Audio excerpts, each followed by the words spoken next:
Coming to you from sunny South Carolina, it's the Palmetto Conservative Show with your host, Jim Lee. From the upstate to the low country, from the coast to Columbia, we'll cover what's right and uncover what's wrong in the Palmetto State. If we see it, we say it. We call it like it is in South Carolina. And now, it's the Palmetto Conservative Show.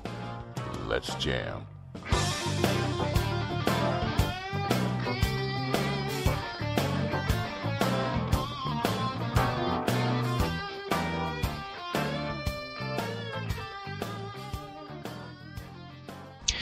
Welcome into the first episode of the Palmetto Conservative Show for the year 2013 here on the Conservative Broadcast Media Network. I'm your host, Jim Lee, part political junkie, part technology geek, part commentator, and sometimes snarky agitator for the application of common sense and the pursuit of critical thinking in the marketplace of ideas, particularly as it relates to the Palmetto State. I don't profess to have all the answers, folks, just an awful lot of relevant questions. And a few extra pounds. The turn of the calendar from 2012 to 2013 was rather generous in terms of the poundage it offered me over the holidays. I hope that your holiday wasn't spent in near constant hand-wringing and fear over what would happen when we went over the fiscal cliff. And over the cliff we did go, but fortunately the Congress decided to throw down some cushioning there at the bottom of the cliff, so that when we landed, the fall wasn't as painful as it could have been. And they passed. Well, I'm not really sure what they passed, and we're still finding out more about what they actually passed. We'll talk a bit about that tonight.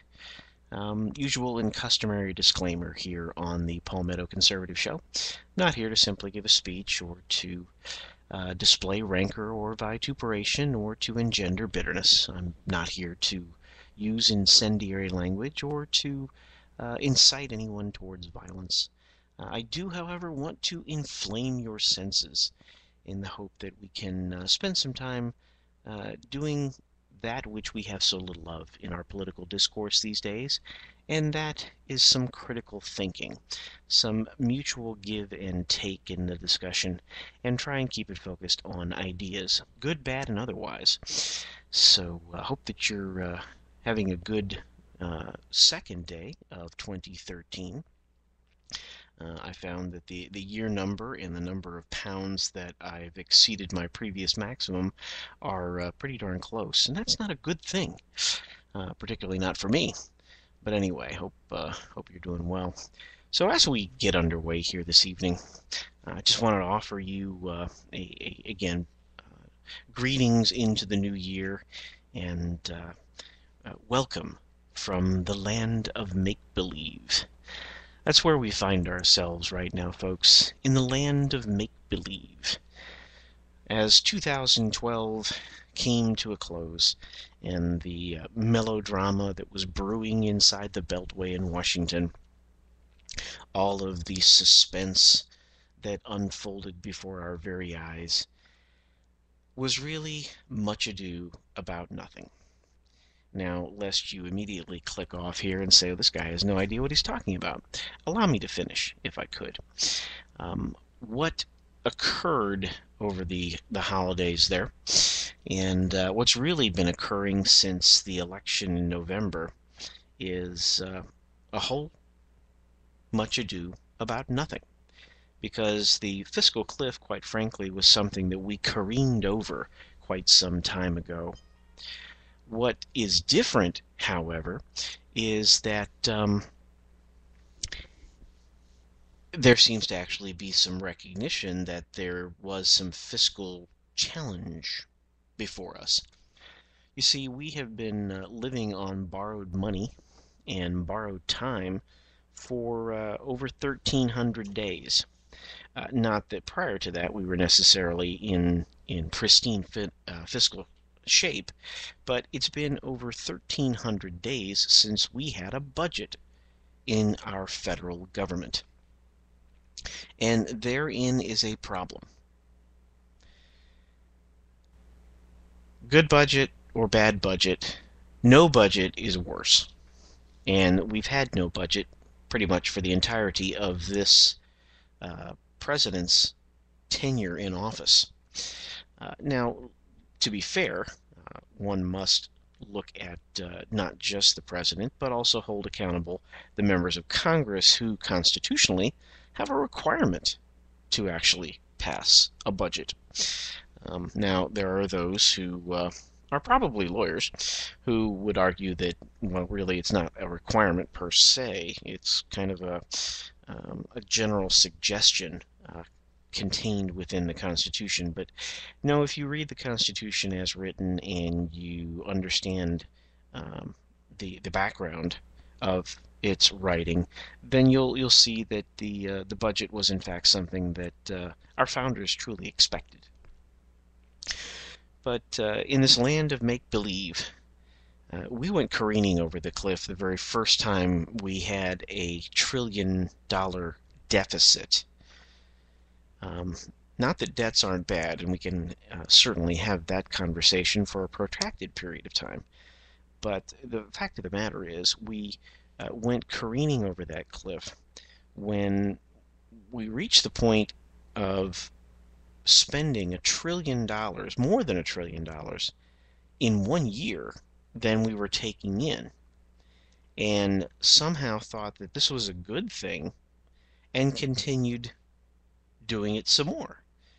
And in the process, rather than stopping to take a pulse and a blood pressure of the American economy and the federal government, we decided to double down and keep on going, rather than actually coming together and passing a budget, good, bad, or otherwise. So all of this drama that's occurred over the last 18 months or so since the last time we passed a resolution to raise the debt ceiling yet again, we have in fact already gone over the fiscal cliff, and we are now down in the base of the fiscal canyon. And unfortunately, our leaders haven't recognized that, so they are continuing to keep their nose to the grindstone, their shoulder to the wheel, their eyes focused like lasers on the task at hand as they take pitchfork and shovel and continue hammering away at the bedrock of the basin of the fiscal canyon we find ourselves. And so this past week, when all the kabuki theater was going on, we really weren't solving anything. We were listening to the land of make-believe, where our supposed leaders in Washington actually expected us to believe that they were there doing the people's work, when in fact nothing could be further from the truth. The way that they tried to couch the conversation in such a way as to avoid actually addressing the issues head on.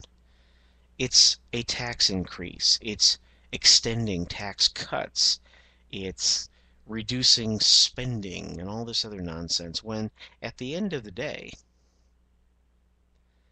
they were simply trying to make permanent the overwhelming majority of the tax rates that were first instituted back during the Bush administration, that, again, in a classic display of the inability of our government and our elected officials to actually do something right the first time, they passed the Bush-era tax cuts, but the only way to do so was to include a provision to sunset those tax cuts a decade later.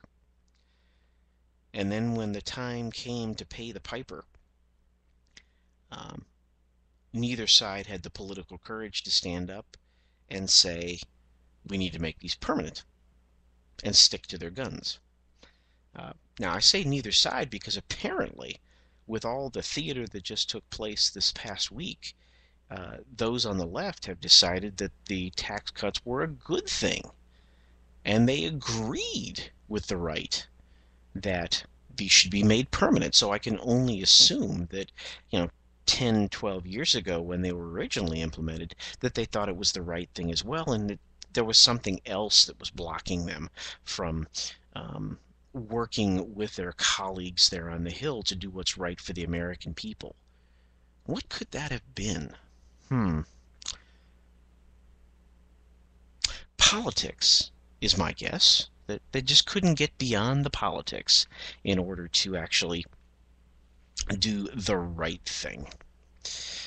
But such is the case in Washington and in the land of make-believe. Now, as I'm sitting here looking through some of the show prep for tonight, I was struck by the full-page ad taken out in the Wall Street Journal by none other than AIG. For those of you that have been living under a rock for the last several years, you probably are aware that we the people, the American people, bailed out AIG to the tune of, hundreds of billions of dollars.